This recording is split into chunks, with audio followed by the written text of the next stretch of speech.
Les centaines de roquettes d'hier, c'est sûr qu'on est parti dormir avec un peu plus d'inquiétude, voilà. Et puis à 2h30, c'est arrivé, nous nous sommes sentis soulagés. Enfin, les missiles sont tombés. L'ironie du sort, excusez-moi d'en rire, mais c'est vraiment l'ironie du sort. On attend de se faire bombarder, en fait, pour leur réaction. On attend leur réaction, en fait. Sandrine, vous êtes avec nous? Bonjour. Bonjour Sandrine Bokertov. Alors, comment s'est passée la nuit?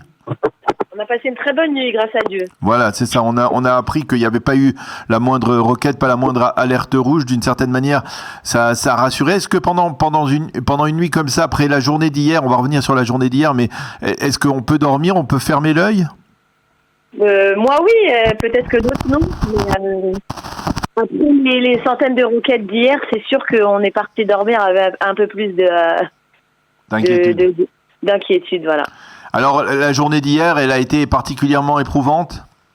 Oui, vraiment. Jusqu'à 2h, en fait, le stress de savoir, comme une femme battue, quand est-ce que nous allons recevoir nos missiles.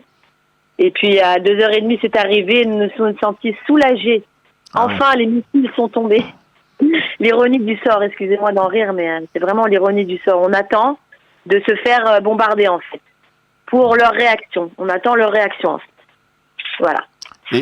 Mais finalement, c'est vrai que il y a eu des missiles qui ont été tirés, des dizaines de missiles, de roquettes qui ont été tirées, mais on a vu l'armée israélienne qui était peut-être plus entreprenante qu'elle ne l'avait été, peut-être essayer d'empêcher les tirs, au moins pendant toute la matinée. Est-ce que vous avez un sentiment d'un changement quelconque dans la stratégie de l'armée israélienne? Peut-être. Franchement, je voudrais pas être méconnaissante et être méchante parce que je suis pas à la place des soldats et du gouvernement, mais j'ai la nette impression que ils avaient une technique assez précise sur le fait de pas rétorquer, justement pour ça, pour leur laisser la balle dans leur corps. Et je pense qu'ils ont pris un grand coup, le djihad. J'ai cette impression. J'espère ne pas me tromper. Ils ont pris un grand coup et là on voit que tout est très calme. Donc on va espérer que ce soit vraiment enfin la solution. Ils ont tué beaucoup de personnes. C'est-à-dire lorsque il y a une journée comme celle-là, à partir d'une heure, 2 heures de l'après-midi, où des missiles et des roquettes sont tombés quasiment sans discontinuer, on reste tout le temps dans les chambres blindées. Vous êtes resté comme ça avec votre famille?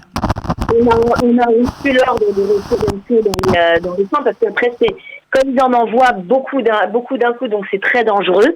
Donc on était dans les abris évidemment.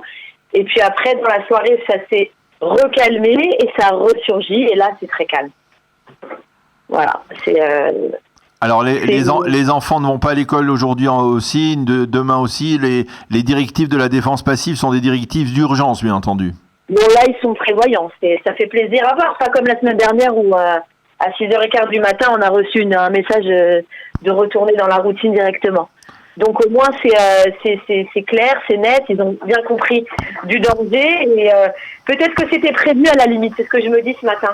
C'était peut-être prévu comme ça qu'on revienne en routine et qu'après ils savaient très bien que c'est ce qui allait se passer. Donc c'est ce que je me dis que mis à part la grande colère d'être inconsidéré dans le sud, parce que dès que ça tombe sur Tel Aviv, évidemment, ça fait des grands bruits.